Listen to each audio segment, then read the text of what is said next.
Hello everyone, आज date है 23 नवंबर। तो चलिए देखते हैं आज का सभी मोस्ट इम्पॉर्टेंट करंट अफेयर क्या क्या है जो हमारे एग्जाम के लिए बहुत ज़्यादा जरूरी है।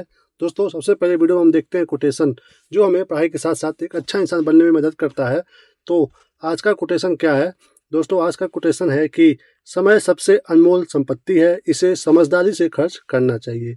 यानी कि इस दुनिया में सबसे अनमोल कोई चीज़ है तो वो है समय।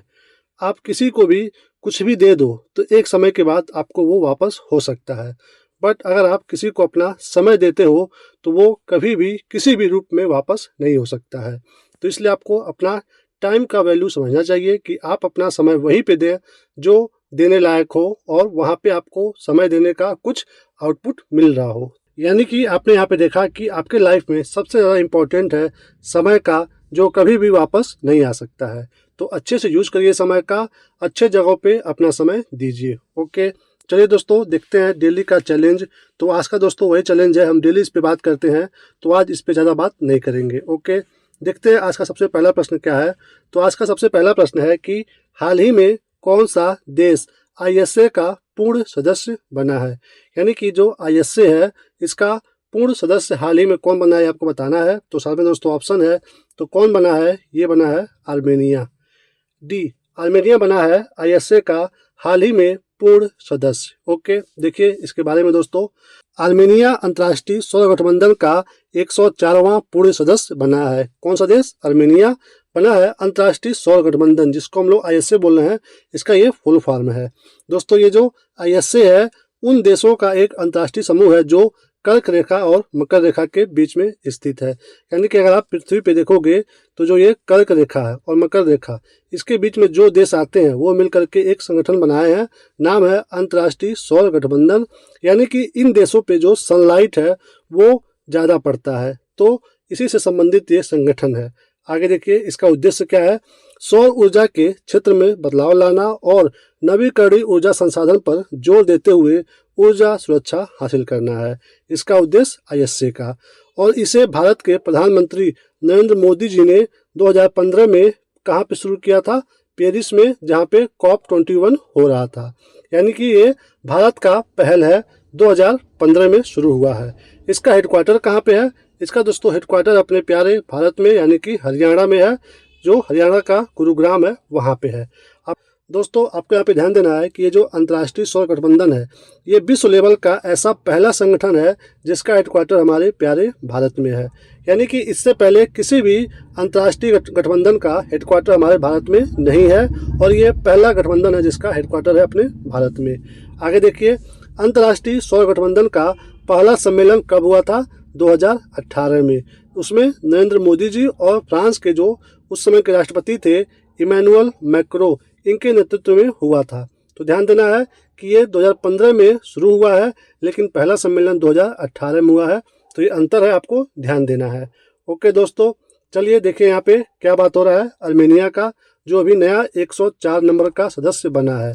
तो देखिए आर्मेनिया के बारे में, राजधानी है इसकी येरेवन और मुद्रा है ड्राम।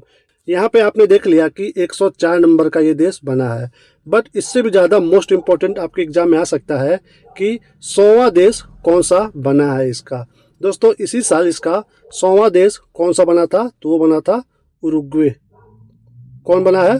उरुग्वे इसका हाल ही में 100वां नंबर का मेंबर बना है। तो ये भी मोस्ट इम्पोर्टेंट है। चलिए दोस्तों चलते हैं अगले प्रश्न पे। अगला क्या है?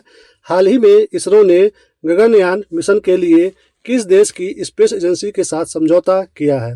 तो कौन से मिशन की बात हो रही है? गगनयान। तो बताना है कि इसका जो मिशन है ये किस देश की स्पेस एजेंसी के साथ होने वाला है। तो दोस्तों सामने ऑप्शन है, तो ये हो रहा है बी, ऑस्ट्रेलिया के साथ। किसके? ऑस्ट्रेलिया के साथ। देखिए इसके बारे में, भारत अपने पहले मानव अंतरिक्ष मिशन जिसका नाम है गगनयान, इसकी तैयारी में लगा हुआ है। ऑस्ट्रेलियाई अंतरिक्ष एजेंसी के जो प्रमुख हैं एनरिको पर्लेमो ने बताया है कि जो गगनयान मिशन है इसके लिए ऑस्ट्रेलिया का जो द्वीप है नाम है कोकोस द्वीप। आपको ध्यान देना है, चर्चा में है ये द्वीप। क्या नाम है?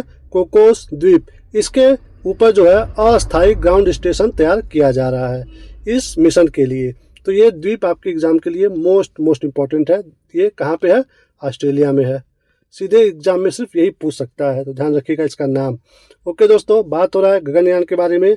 तो इसके बारे में देखिए कि ये जो गगनयान है इसरो का महत्वाकांक्षी मानव अंतरिक्ष उड़ान कार्यक्रम है। ओके, देखिए यहाँ पे फोटो में इस मिशन का उद्देश्य है कि 3 दिनों के लिए 3 चालक दल के सदस्यों को ले जाना है और उनको पृथ्वी पे सुरक्षित वापस लेकर के आना है।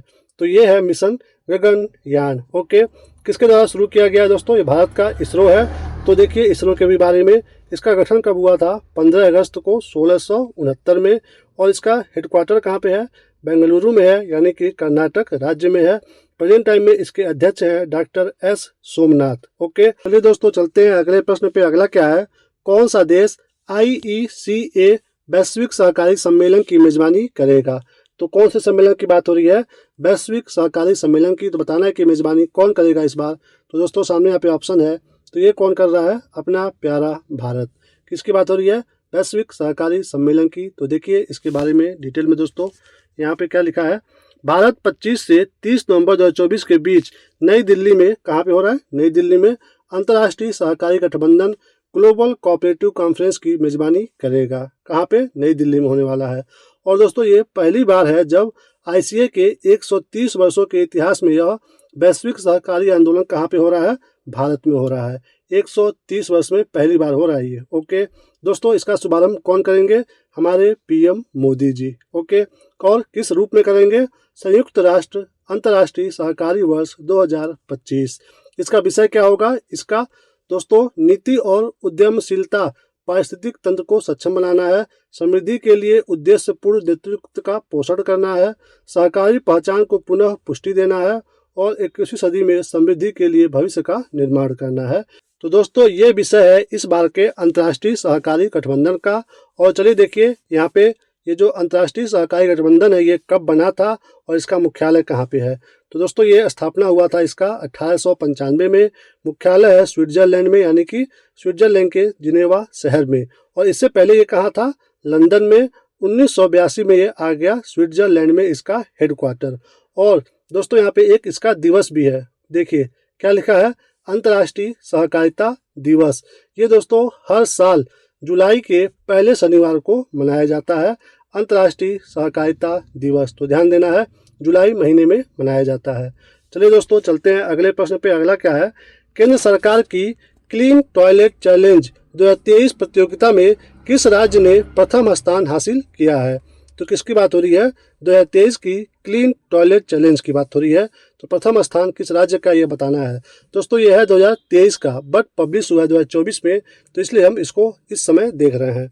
तो सामने दोस्तों ऑप्शन है। तो प्रथम स्थान हासिल किया है C, गुजरात राज्य ने। किसमें? क्लीन टॉयलेट चैलेंज 2023 में। देखिए इसके बारे में दोस्तों, केंद्रीय आवासन और शहरी विकास मंत्रालय द्वारा इसको आयोजित किया गया था। तो किसने किया है? कौन से मंत्रालय ने? केंद्रीय आवासन और शहरी विकास मंत्रालय ने।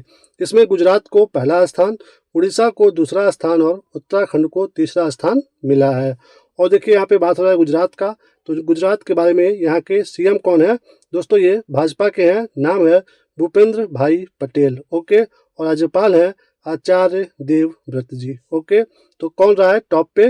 गुजरात, और दूसरे पे उड़ीसा, तीसरे पे उत्तराखंड। ओके दोस्तों चलिए चलते हैं अगले प्रश्न पे। अगला क्या है? हाल ही में किस संगठन ने state of the world's children, जिसको हम लोग बोलते हैं SOWC, रिपोर्ट प्रकाशित की है? तो ये रिपोर्ट किसके द्वारा पब्लिश किया गया आपको बताना है। तो दोस्तों सामने ऑप्शन है।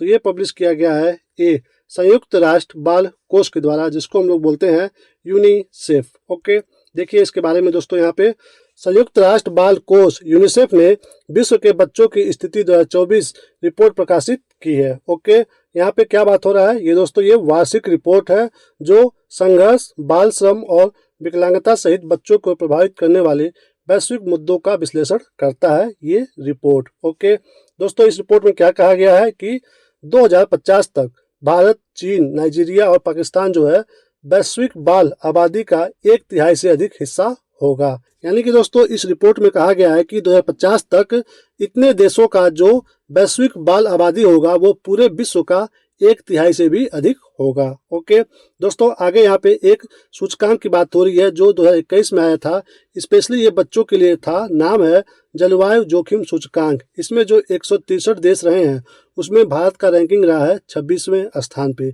इस रैंकिंग में उन देशों को शामिल किया जाता है जिनके बच्चे अत्यधिक गर्मी, बाढ़, सूखा और वायु प्रदूषण जैसे जोखिमों से जूझ रहे होते हैं। तो ये रैंकिंग भी इम्पोर्टेंट है। कितना है इसमें? 26 नंबर पे है भारत। चलिए दोस्तों आगे देखिए, यहाँ पे बात हो रहा है यूनिसेफ का। तो इस देखिए यूनिसेफ के बारे में, संयुक्त राष्ट्र बाल कोष या जिसको हम लोग यूनिसेफ बोल रहे हैं, इसका स्थापना का जो आरंभिक उद्देश्य था वो द्वितीय विश्व युद्ध में नष्ट हुए राष्ट्रों के बच्चों को खाना और स्वास्थ्य सेवाएं उपलब्ध कराना था। ये इसका उद्देश्य है यूनिसेफ का। स्थापना हुआ था 11 दिसंबर को 1946 में और 1953 में ये क्या बन गया था? यूएन का कंप्लीट एक तरह से पार्ट बन गया था। और दोस्तों इसका मुख्यालय कहाँ पे है? न्यूयॉर्क में है यूनिसेफ का मुख्यालय। चलिए दोस्तों चलते हैं अगले प्रश्न पे। अगला क्या है? दूसरा भारत कैरिकॉम शिखर सम्मेलन कहाँ आयोजित किया गया है? तो कौन से सम्मेलन की बात हो रही है? दूसरे नंबर की भारत कैरिकॉम की। तो कहाँ पे हुआ है दोस्तों, ये बताना है। तो सामने ऑप्शन है, ये कहाँ पे हुआ है? ये हुआ है बी, गुयाना में। कहाँ पे हुआ है? गुयाना में हुआ है दूसरा भारत कैरिकॉम शिखर सम्मेलन। देखिए इसके बारे में, प्रधानमंत्री गुयाना में दूसरे भारत कैरिकॉम शिखर सम्मेलन में कैरिबियाई साझेदार देशों के साथ शामिल हुए हैं और इसमें बातचीत हुआ है कि व्यापार, प्रौद्योगिकी और पर्यटन क्षेत्र पे हमें कैसे ध्यान देना है, कैसे आगे बढ़ना है। देखिए दोस्तों यहाँ पे जो दक्षिण अमेरिका है वहीं पे ऊपर के साइड पे ये गुयाना देश है और ये जो कैरिकॉम जो एरिया है वो यहीं पे है। देखिए यहाँ पे कैरिकॉम का मेंबर स्टेट यहीं पे है पूरे। ओके, और ये यहाँ पे सबमिट हुआ है। यहाँ पे बात हो रहा है कि इसका स्थापना कब हुआ है। कैरिकॉम की स्थापना दोस्तों 1973 में हुआ था एक संधि के तहत। उसका नाम है चगुआ रामस संधि। ओके, और पहला जो इसका शिखर सम्मेलन हुआ था 2019 में आयोजित किया गया था। कौन सा? भारत कैरिकॉम शिखर सम्मेलन। ये ईयर भी याद रखना है। पहली बार हुआ था 2019 में और दूसरी बार अब हो रहा है 2024 में।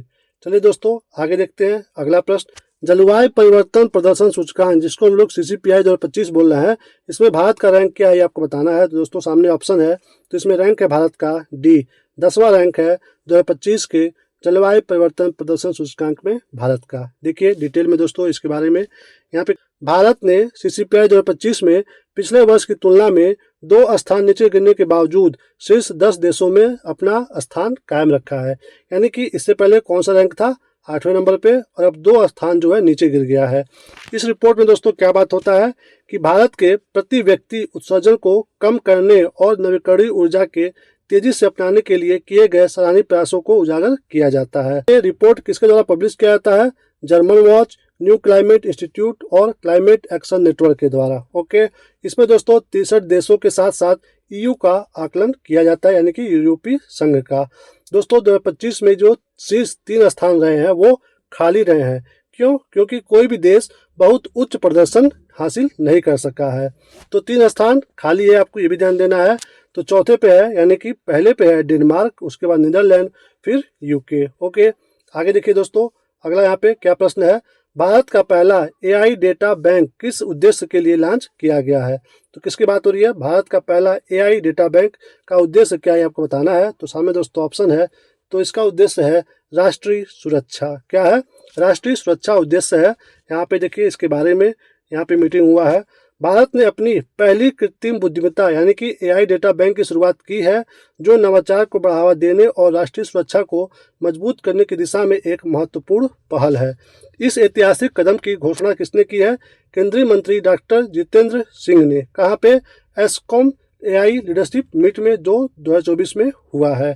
और वर्ष 2047 तक क्या है भारत का लक्ष्य कि हमें AI विकास के प्रति जिम्मेदार और समावेशी दृष्टिकोण के साथ वैश्विक AI नेता बनना है। ये लक्ष्य है 2047 तक। तो ये ईयर भी इंपॉर्टेंट है, याद रखना है आपको। आगे दोस्तों चलिए अगले प्रश्न पे। प्रोजेक्ट वीर गाथा 4.0 में कितने छात्रों ने भाग लिया है? तो कौन से प्रोजेक्ट की बात हो रही है? वीर गाथा 4.0 का। तो बताना है कि कितने छात्रों ने इसमें भाग लिया है। तो सामने दोस्तों ऑप्शन है, तो इसमें लिया है C, 1.76 करोड़ बच्चों ने। ये क्या है वीर गाथा? यहाँ पे देखिए, यहाँ पे क्या बात हो रहा है। वीर गाथा प्रोजेक्ट रक्षा मंत्रालय और शिक्षा मंत्रालय का संयुक्त कार्यक्रम है, जो 2021 में शुरू किया गया था। कब शुरू हुआ था? 2021 में। इसका उद्देश्य क्या है? छात्रों को सशस्त्र बलों के वीर जवानों की प्रेरक कहानियां से जोड़ना, यानी कि उनको बताना वीर जवानों की जो प्रेरक कहानियां है। और दोस्तों ये जो नामांकन हुआ है इसमें सबसे ज़्यादा नामांकन हुआ है कहाँ से? यूपी से। कितना? 45 लाख से अधिक बच्चों का नामांकन हुआ है, इसलिए यूपी इसमें क्या है? पहले स्थान पे है। तो ध्यान देना है, अगर पूछे कि कौन सा देश पहले स्थान पे है इसमें नामांकन में, तो यूपी है। 45 लाख से अधिक नामांकन वहाँ से हुआ है। ओके दोस्तों, इसी के साथ इस वीडियो को यहीं पे हम समाप्त करते हैं। Thank you for watching. इस वीडियो से आपकी थोड़ी सी भी जानकारी बढ़ी हो, थोड़ी सी भी, तो प्लीज़ चैनल को सब्सक्राइब जरूर करिए, वीडियो को लाइक करिए, शेयर करिए और कमेंट करके बताइए कि आपको वीडियो कैसा लगा, अच्छा या बुरा, जैसा भी लगा हो आपको खुल करके बताना है। अपना ख्याल रखिए, मुस्कुराते रहिए। मिलेंगे हम आपको अगले वीडियो में, तब तक के लिए जय हिंद, वंदे मातरम।